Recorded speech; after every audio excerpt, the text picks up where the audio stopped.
या कार्यक्रमाचे प्रस्तुत करते ग्रीन हार्वेस्ट. ग्रीन हार्वेस्ट नैसर्गिक पेंडीयुक्त खत, नेचर केअरची युक्ती, रासायनिक खतांपासून मुक्ती. Green harvest. नमस्कार, मी देवयानी. मुंबई तकच्या वेदर रिपोर्टमध्ये तुमच्या सगळ्यांचं स्वागत आहे. पुढच्या 48 तासांमध्ये महाराष्ट्रात अनेक ठिकाणी मुसळधार पाऊस होण्याची शक्यता आहे. तो पाऊस कुठे कुठे होणार आहे आणि त्याचं कारण नेमकं काय आहे ते आपल्याला आजच्या व्हिडिओतनं समजून घ्यायचं आहे. आधी आपण सॅटेलाइट व्हिडिओकडे जाऊयात आणि समजून घेऊयात.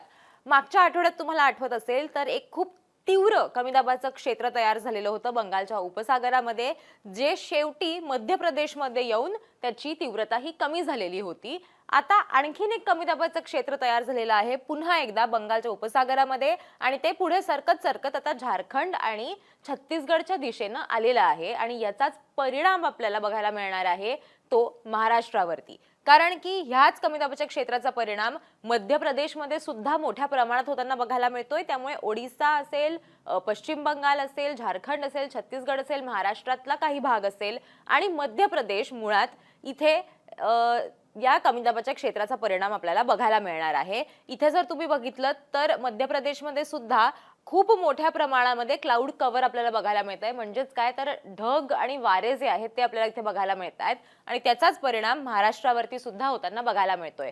दुसरं म्हणजे आपण जर इकडनं हे कमी दाबाच्या क्षेत्राचा जो प्रवास असणार आहे तो इथपासून असणार आहे, ते सरकत सरकत सरकत आतल्या भागांमध्ये येत जाणार आहे आणि त्याचा परिणाम आपल्याला महाराष्ट्रात सुद्धा अनेक ठिकाणी बघायला मिळणार आहे असं हवामान खात्याने सांगितलेलं आहे. शिवाय मध्य प्रदेशमध्ये अशी परिस्थिती निर्माण झाल्यामुळे राजस्थानमध्ये सुद्धा, राजस्थानच्या बॉर्डरला सुद्धा, तिथे सुद्धा एक कमी दाबाचं क्षेत्र किंवा एक सायक्लोनिक सर्क्युलेशन म्हणजे ज्याला चक्राकार वारे आपण म्हणतो ते तयार झालेले आहेत आणि त्याचाही परिणाम आपल्याला होताना बघायला मिळतोय. आणि त्याच्यामुळेच आपण मुंबई असेल किंवा कोकण पट्टा असेल आपला संपूर्ण, इथे सुद्धा हवामान खात्याने या भागांबद्दल सुद्धा अंदाज जो आहे तो वर्तवलेला आहे.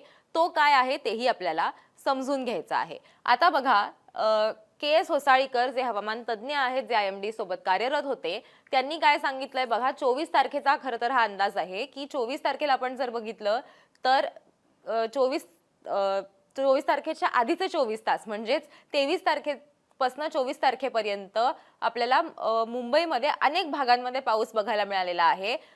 मेनली मुंबई उपनगर जे आहे त्या उपनगरांमध्ये आपल्याला पाऊस बघायला मिळालेला आहे. त्याच्यामध्ये आपण गोरेगाव, मलाड हा भाग असेल किंवा मुलुंडचा भाग असेल, चेंबूरचा काही भाग असेल, अंधेरी पश्चिम, अंधेरी पूर्व या भागांमध्ये सुद्धा काही ठिकाणी पाऊस झालेला आहे. वरळीच्या इथे काही ठिकाणी पाऊस झालेला आहे. म्हणजे जिथे जिथे तुम्हाला लाल आणि ऑरेंज रंग बघायला मिळतो या भागांमध्ये काही प्रमाणात पाऊस झालेला आहे असा याचा अर्थ होतो.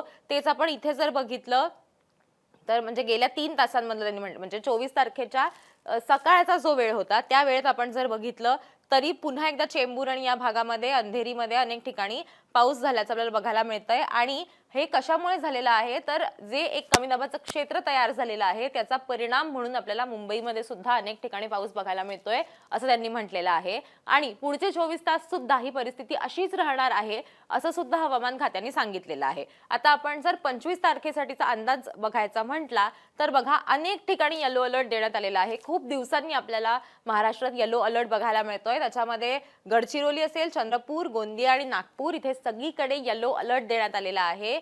नांदेड असेल, परभणी, जालना आणि संभाजीनगर इथे सुद्धा येलो अलर्ट देण्यात आलेला आहे. पुण्यातला घाट परिसर, साताऱ्यातला घाट परिसर आणि कोल्हापुरातला घाट परिसर ह्या भागांमध्ये सुद्धा येलो अलर्ट आहे. म्हणजेच मध्य महाराष्ट्र, विदर्भातले काही भाग आणि मराठवाड्यातले काही भाग अशा वेगवेगळ्या भागांमध्ये आपल्याला येलो अलर्ट बघायला मिळतोय. म्हणजे इथे मध्यम ते मुसळधार स्वरूपाचा पाऊस होण्याची शक्यता आहे. शिवाय जळगाव, धुळे, नंदुरबार आणि नाशिकचा जो भाग आहे, पुणे शहरचा जो भाग आहे, अहिल्यानगर असेल, बीड असेल, सोलापूर असेल, इथे कुठेच अलर्ट जरी देण्यात आलेला नसला, सांगलीला सुद्धा अलर्ट जरी देण्यात आलेला नसला तरीही इथे अजिबातच पाऊस होणार नाहीये असं नाहीये. इथे सुद्धा हलक्या स्वरूपाचा पाऊस होण्याची शक्यता आहे. फक्त तो पाऊस, त्याची तीव्रता खूप जास्त नसणार आहे किंवा तो अति मुसळधार पाऊस नसणार आहे, मध्यम स्वरूपाचा पाऊस नसणार आहे, म्हणून तिथे कुठलाही अलर्ट देण्यात आलेला नाहीये. मात्र या भागांमध्ये सुद्धा हलक्या स्वरूपाचा पाऊस होण्याची शक्यता हवामान खात्याने वर्तवलेली आहे. तीच त्यांनी पालघर, ठाणे, मुंबई, रायगड, रत्नागिरी आणि सिंधुदुर्ग या भागांसाठी सुद्धा वर्तवलेली आहे. फक्त तो मुसळधार किंवा अति मुसळधार स्वरूपाचा पाऊस नसेल तर तो हलक्या ते मध्यम स्वरूपाच्या घरात पाऊस जो आहे तो आपल्याला बघायला मिळू शकतो. पण पावसाची चाहूल लागलेली आहे. पाऊस नक्कीच येऊ शकतो पुढच्या 24 तासांमध्ये असं हवामान खात्याकडनं सांगण्यात आलेलं आहे. आता आपण जर 26 तारखेचा अंदाज बघितला तर फक्त अमरावतीसाठी आता येलो अलर्ट जो आहे तो देण्यात आलेला आहे. पण अनेक ठिकाणी थंडरस्टॉर्मचे चिन्ह आहेत. म्हणजेच काय, वादळी वारे वाहू शकतात, ढग दाटून येऊ शकतात, पावसाळी छान वातावरण झालेलं असू शकतं आणि हलक्या स्वरूपाचा पाऊसही येऊ शकतो. त्याच्यामध्ये कुठले कुठले भाग आहेत? बीड आहे, परभणी आहे, हिंगोली आहे, नांदेड आहे, संभाजीनगर आहे, जालना आहे, नाशिक आहे, धुळे, नंदुरबार, त्याच्यानंतर खाली आपण जर बघितलं तर सांगली, सोलापूर ह्या भागांमध्ये सुद्धा अलर्ट देण्यात आलेला आहे. आणि अर्थात हा अलर्ट जो आहे म्हणजे बुधवारसाठीचा अलर्ट तो नक्कीच अपडेट होणार आहे, कारण की दर 6 ते 8 तासांनी हे अलर्ट्स जे असतात ते बदलत असतात. आजूबाजूला पोषक वातावरण आहे की नाही याच्यावरती ते ठरत असतं आणि त्याच्यामुळेच दर 6 ते 8 तासांनी हे अलर्ट्समध्ये अपडेट येत असतो.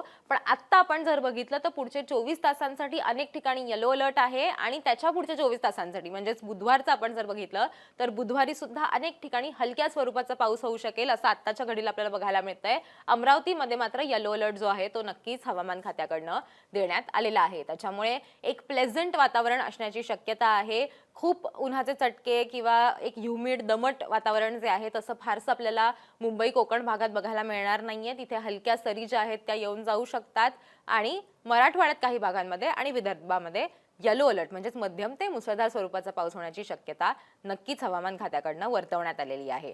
तुमच्या इथे काय परिस्थिती आहे ते आम्हाला कमेंट करून नक्की सांगा आणि अशाच सगळ्या अपडेट्ससाठी मुंबई तकला सबस्क्राईब करायला विसरू नका.